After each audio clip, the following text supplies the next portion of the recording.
Hi guys, welcome to PCC Student Connect on Wacky Wednesday with Gina and Hailey. Hi everyone.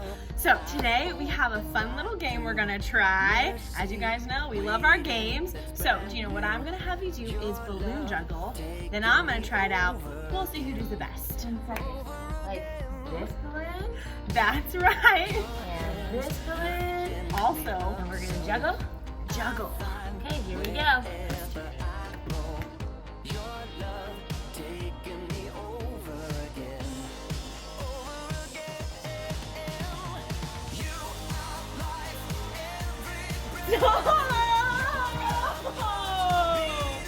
Down.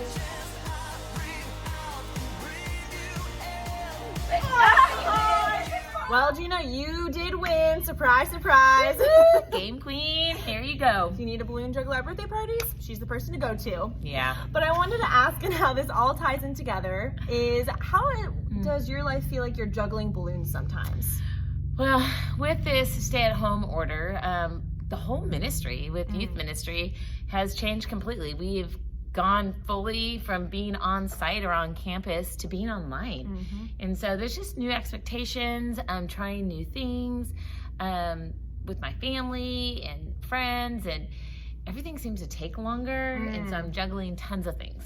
Yeah. And in any of those situations, do you ever feel pressure or stressed out or really worried?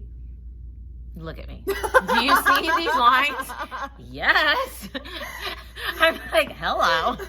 And would you say there's a lot of distractions for you too, or you can tend to be distracted in those things as well? Yeah. I will get a phone call in the middle of me answering a text, and I will go to that phone call and completely forget to go back to the phone call, or, I don't know, be working on something and a good distraction comes about, but then it takes me fully from what I was doing. We're going to be looking at two ladies, sisters, not us, in the Bible.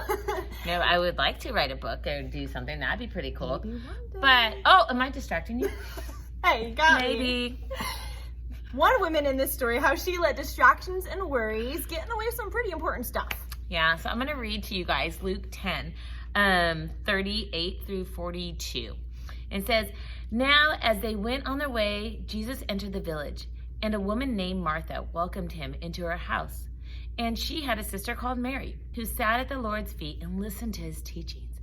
But Martha was so distracted with much serving, she went up to him and said, 'Lord, do you not care that my sister has left me to serve alone? Tell her then to help me.' But the Lord answered her, 'Martha, Martha, you are anxious and troubled about many things, but one thing is necessary. Mary has chosen the good portion, which will not be taken away from her.'" I have to say, I can definitely be like a Martha as Me well. too.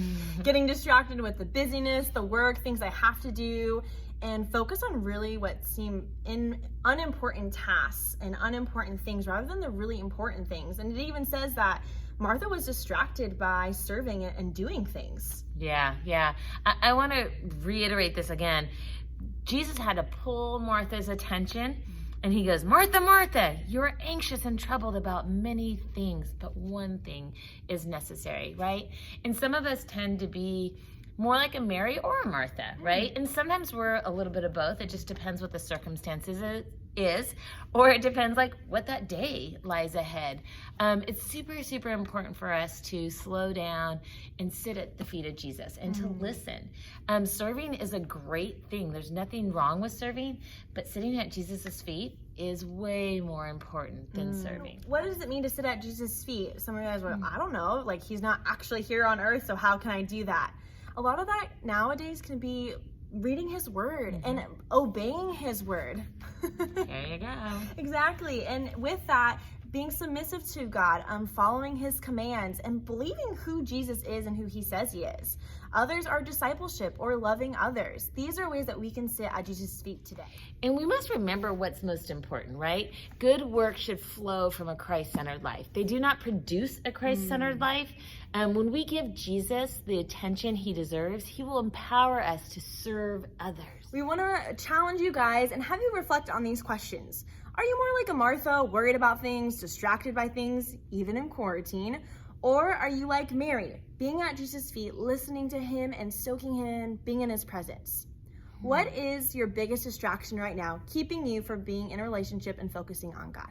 So, like, Hailey, can we have it where, like, I start my morning off like a Mary, but then so quickly I will tend to sometimes become a Martha in the middle of the day.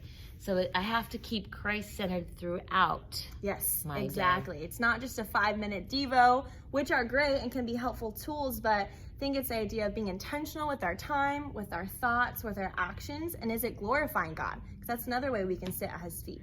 Well, we hope you guys enjoy this little Martha and Mary. I'm not going to tell you which is which. You have to guess. One of us are dominant in the other. But we hope you guys have a great week.